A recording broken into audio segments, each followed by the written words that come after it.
Сәлеметсіздер ме студенттер? Бүгін біз Corel Drive бағдарламасы арқылы қалай жұмыс жасау керектігін үйренетін боламыз. Corel Drive бағдарламасын қосқан кезде экран беті осылай ашылады. Corel Drive мәзірі өте күрделі, өзінің көптеген қосымша мәзірлері мен командаларының түрлері басқа бағдарламалардың мәзіріне ұқсас болып келеді. Мәзір Corel Drive-тың көптеген функцияларын тез ашуға көмек береді. Сол жақ жұмыс алаңында интерфейс элементі құралдар тақтасы орналасқан. Кескіннің объектілері мен барлық жұмыс жасау құралдар тақтасын таңдау арқылы басталады. Кейбір құралдар терезенің төменгі жағынан оң бұрышында үшбұрыштармен қамтамасыз етілген. Бұл батырмамен бір немесе бірнеше құралдарға байланысты екенін көрсететін бағыттауыш болып келеді. Қажетті құралдар таңдау үшін тышқан батырмасын бір рет шерту жеткілікті.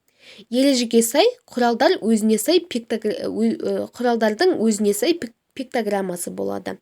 Мысалы, тік төртбұрышты қарапайым фигура салу үшін тік төртбұрышты көрсетілген фигураны таңдау жеткілікті.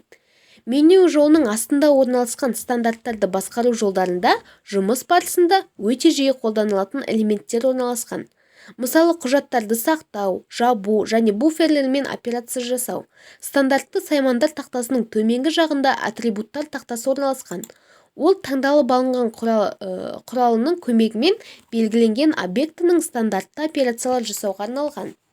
Ол тұтынушының басты жұмыс сайманы болып табылады. Оң жақ жиегінде экранның түс палитрасы орналасқан. Ол түстерді бейнелеуге негізделген. Ол жақта өзіңізге керекті кез келген түстерді таба аласыз. Corel Drive терезесінің төменгі жағында күй қатары орналасқан. Онда жұмыс барысында белгіленетін объект жайлы немесе көптеген қосымша ақпараттар жайлы мәліметтер көрсетілген. Corel Drive-тың негізгі жұмыс бөлігі құжаттар терезесінде бейнеленген. Corel Drive бағдарламасында құжаттар қойғаннан кейін сурет салу парағының кескіні ғана көрінеді. Парақтың жақтаулары көлеңке болып тұрады, бірақ оның кейбір элементтері кескін элементтеріне жатпайды. Кескін жасалатын объектінің көлемі сол парақтың, яғни жақтаулардан шықпауы керек. Кескін салынатын терезенің аудандары жұмыс үстелі деп аталады. Corel Draw'ның негізгі жұмыс үстелі көзге көрінгеннен де үлкен болып келеді. Терезенің көрінбей тұрған жерін көру құжат терезесі үшін оң және төменгі жақтарына айналдыру жолақтары арқылы көре аламыз. Көлденең айналдыру жолағының сол жағында бағдарламаның екінші басқару элементі навигатор орналасқан. Ол Corel Drive-тың құжатына парақтар қосуға және олардың арасында ауысуға мүмкіндік береді. Құжат терезесінің сол жақтағы жоғарғы бөліктерінде объектілердің координаталарын өлшеуге және тегістеуге арналған, яғни парақтарда дәл орналасуын анықтайтын сызықтар орналасқан. Corel Drive интерфейсі докерлер мен диалогтық терезелерден тұрады. Докерлер бағдарлама функцияларына қатысты қамтамасыз етеді және ол әрқашан экранның оң жағында бойлай орналасады. Алғашында бас терезеде екпінді докерлер болмайды. Оларды аса қажетті жағдайларда ғана ашады. Бұл жақта әртүрлі мақсатқа арналған 10-нан асатын докерлер бар. Бағдарламаны іске қосқаннан кейін диалогтық терезелер көрінбей қалады. Олар меню командаларының астында болады. Диалогтық терезелер арқылы интерфейс және баптау файлдарымен орындалатын амалдар, тағы да басқа командаларды орындауға болады. Бағана айтып кеткендей, кескін картада экранда көрсетіліп тұрған кескін картасынан сіздің жасап жатқан жұмысыңыз шығып кетпеу керек. Енді Corel Drive бағдарламасында жаңа құжат құрып үйренейік. Corel Drive бағдарламасын іске қосқаннан кейін автоматты түрде документтің терезесі ашылады. Егер де жұмыс барысында тағы да бір жаңа документті құру қажет болса, басты менюден файл командасын таңдап, создать командасын орындаймыз.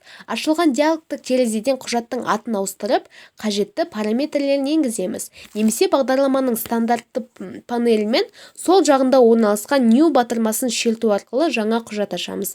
Қорытындысында Corel Drive бағдарламасында жаңа документ терезесі ашылады. Енді Corel Drive бағдарламасында құжат ашу.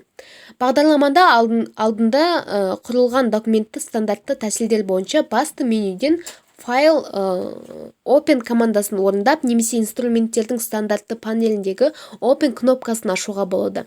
Ұсынылған екі жағдайда да экранда OpenDraw диалогтық терезесі ашылады. Бұл диалогтық терезеде документтерді ашуға арналған кез келген қолданбалы Windows бағдарламасының барлық стандартты мәліметтері енгізілген. Сонымен қатар файлда тізімнің оң жағында алдын ала қарау облысы превью жолаушасы орналасқан.